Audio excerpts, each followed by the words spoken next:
You said before that you're not like the other Zeniths. That you never were. But you went along with all of their plans. Out of necessity. I'm not proud of it. But complicity became a means of survival, both when Earth was consumed and when the colony on Sirius was destroyed. I did what I had to. But I resolved to remain one step ahead of the others, to try to undo what damage I could.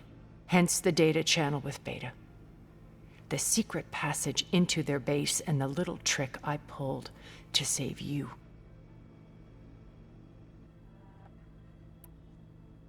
Why did you make the data channel look like your house? I built that house as a shelter to weather any storm. A safe place, not just for me, but for the art stored in its depths. Cultural artifacts of incalculable value. Truly, some of the greatest achievements of human civilization. And you wanted Beta to see them? Yes. Her upbringing was so cold and technical. I thought if she could experience Vermeer and Rembrandt, it would bring something else into her life. A heritage every bit as valuable as the scientific and technical data being drummed into her. I'm sorry I had to cut off contact, but I'll never regret sharing this house with her. She needed its shelter even more than I did.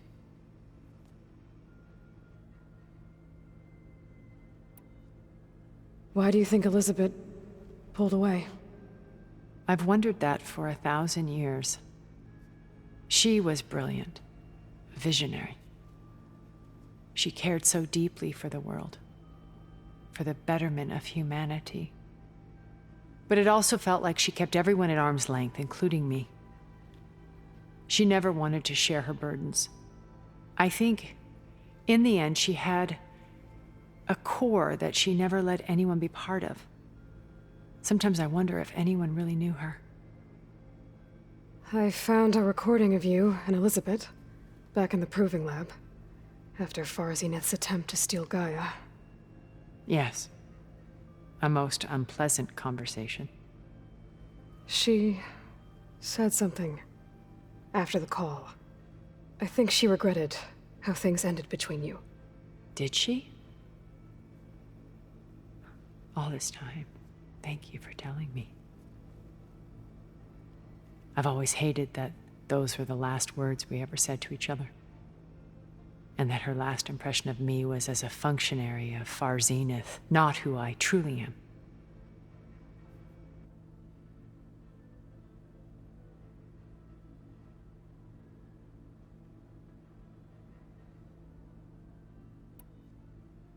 When it's time to break into the Zenith base, what can we expect? I'll go over the full layout once you've assembled your friends. Suffice it to say, we will need to push as fast as possible to Beta and Gaia's location, dealing with heavy resistance along the way. There are also printing facilities where the others have been amassing the natural resources they've stripped from the region. What for? First for use in the base's infrastructure, and then to fabricate more Spectre drones, a small army of them. When I was out in the wilds, I saw a shuttle take off from the island, heading for space. It was likely ferrying materials to and from our ship in orbit. After hundreds of years luxuriating in our digital comforts, the ship was barely space-worthy when we made our escape. Disaster can strike at any moment. We've learned our lesson.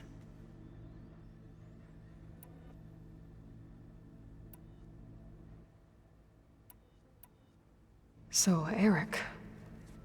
Was he always a bloodthirsty psychopath? I believe he got worse over time. On Earth, he was the founder of a profitable private military company. A band of cutthroats, in other words. Even as governments abandoned human combatants in favor of automated warfare. He found success with clientele that required a more personal touch. There were also rumors that he personally hunted and killed his targets. On occasion, all for the thrill of it. But on Sirius, he retreated to virtual reality simulations. In them, he could go on rampages as violent as he pleased, though I suspect with diminishing satisfaction. Alva's tribe believes he was one of the greatest people from the old world. Then they would be quite disappointed to meet him. Though I'm sure he'd bask in the adoration.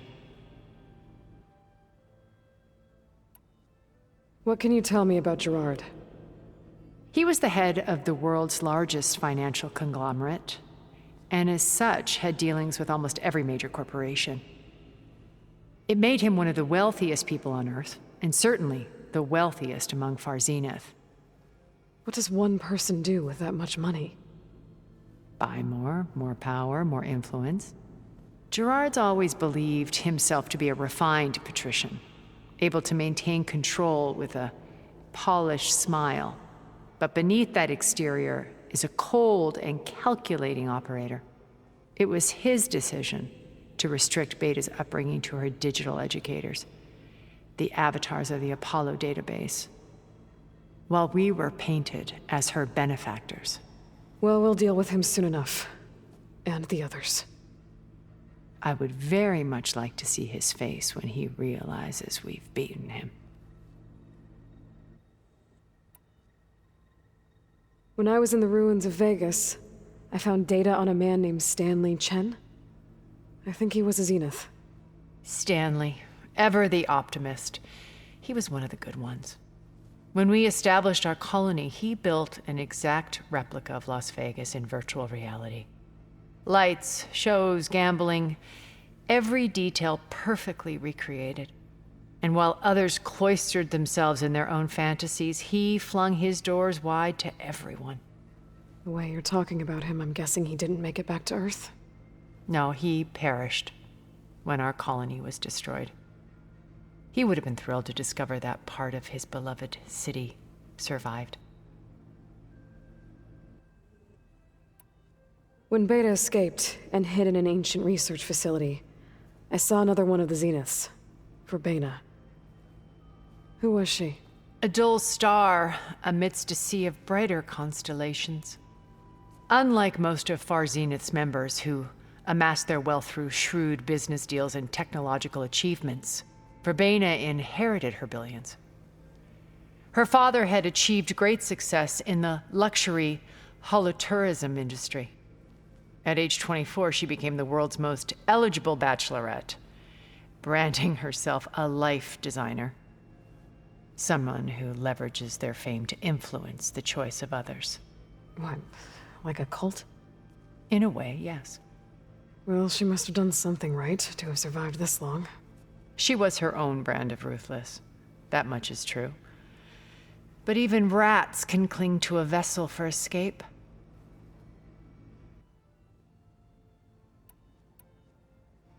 Okay, so I've had run-ins with a handful of Zeniths. What about the rest? An array of the wealthiest people on Earth. Titans of their industries. And let me guess. All selfish and ruthless to the core? Most, but not all. There were a few with whom I got along.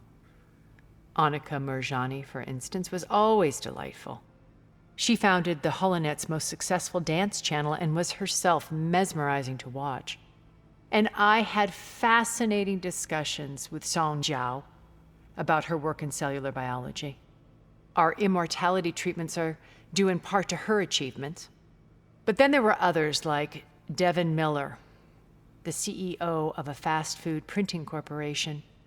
His only real preoccupations were perfecting his golf swing and taking self-hollows. When I think about all of us, we really should have accomplished more. We had eternity.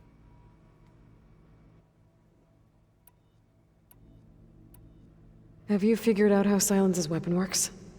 No, and he's been very careful not to allow me near it. I'll admit it bothers me, but regardless of how it functions, I am confident it will deactivate the other shields en masse. How many of them are in the base? 10, including Eric and Gerard. Only a handful of us made it to our ship when our colony collapsed. Okay. I'll let you know when it's time. I'll be here until then. And thank you, Aloy, for giving me this chance. My past has always been a struggle. More than once I've lost everything. But when I look to the future, I see Liz's dream fulfilled. A universe of new possibilities. Maybe we can make it happen. We will. I won't let anything get in the way. I promise you that.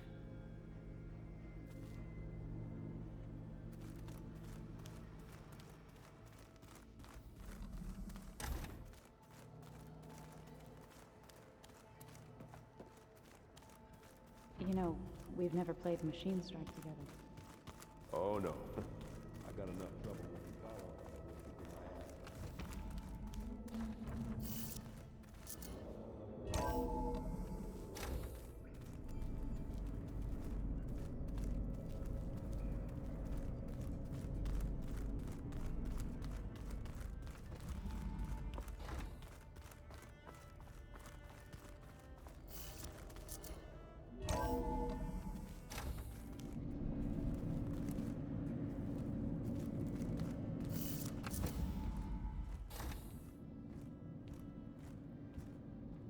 Again, are you?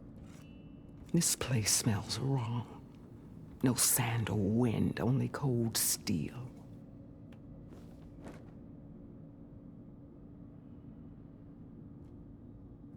And the others up there, your squad.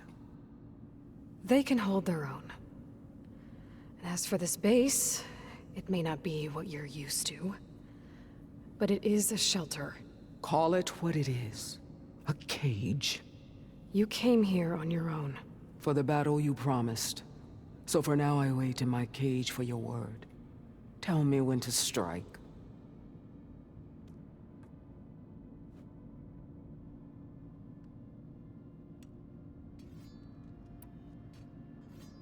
The whole time I've been in the West, I've been fighting you and your rebels. I'd at least like to know why. You were among the enemy. What more is there to know? Why did you do it?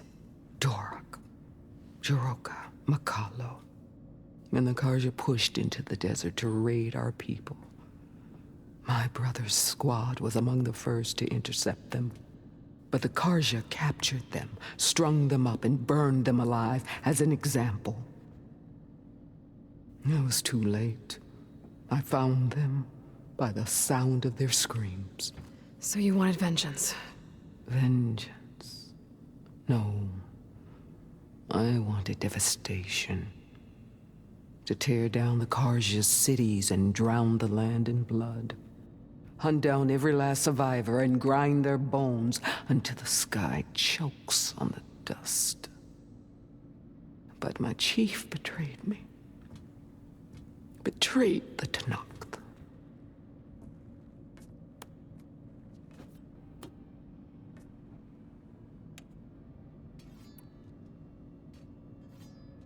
The deal you made. Override tech in exchange for an assault on the Zenith base. How did Sylens approach you?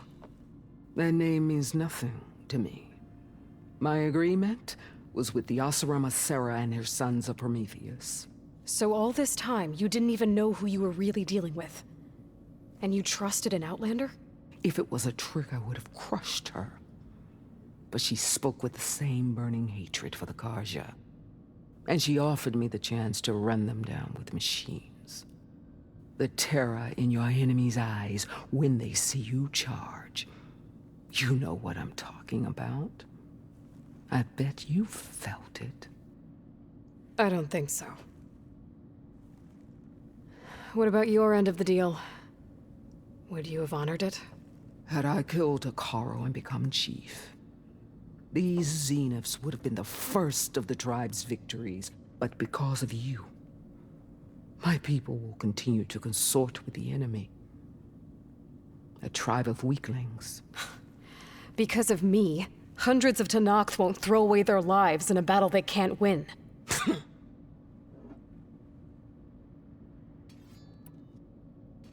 Are you really going to fight alongside me? I have no reason to betray you. Really?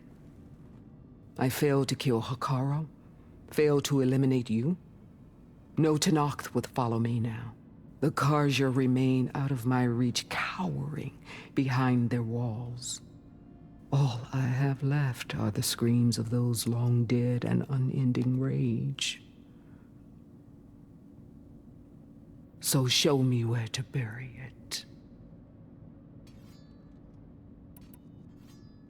How did Hikaru betray you? Hikaru called on the clans to resist the Karja's red raids.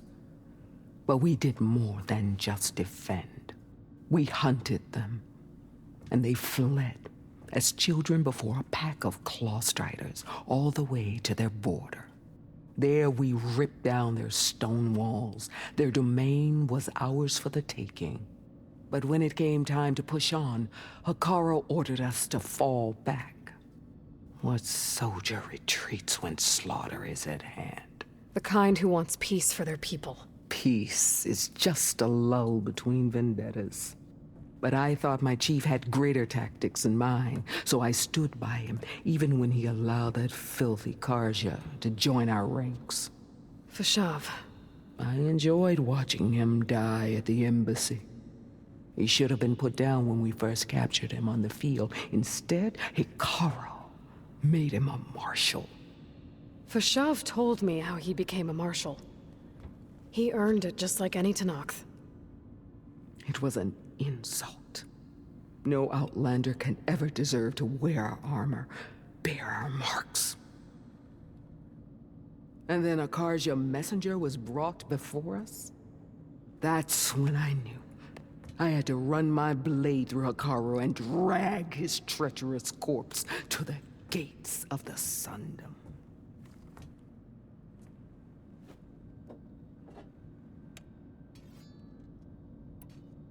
What happened when the Karja messenger appeared before Hikaru? The quivering priests bore a message from their new king. No more war. No more raids. Suddenly the Karja wanted to talk peace? An embassy at the very fortress we tore down? A true Tenakth would never take a Karja truce. Their blood exists to be spilled. But Hikaru lapped up the priest's message. He showed himself a Karja-loving traitor when he accepted. That's when I challenged him. And lost. His mercy was just another sign of his weakness. I vowed never to rest until the debt was repaid, with him on his knees before me. So with an army of soldiers and machines at my back, I returned. The day you got in my way.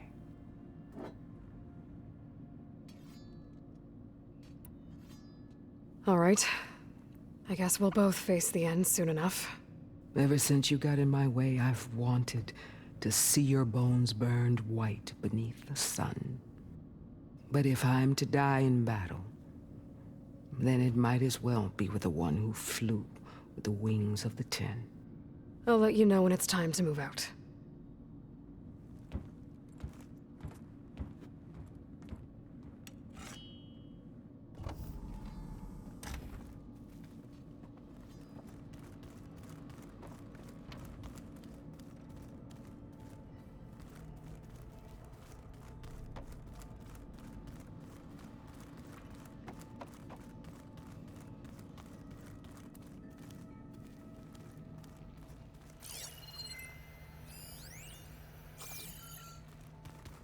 Oh, these things.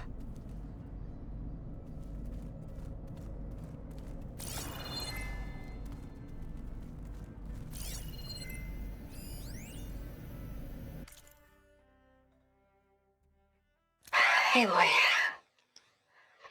If you were listening to this, then, things didn't go as planned at Gemini. I know you'll keep your promise. Which means I must be dead. Well, that sounds familiar, doesn't it? But lots happened since you found me in that ectogenic chamber. Thank you, Aloy. You've been my shelter. And I would risk it all again to be by your side. I know you'll find a way forward. That's what you do.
Oh, before I forget, I watered those plants for you.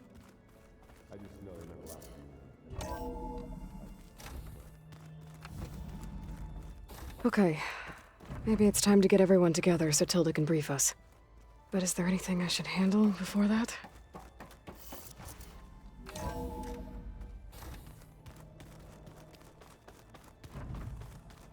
Just you wait, Varl. We're taking those space slugs down.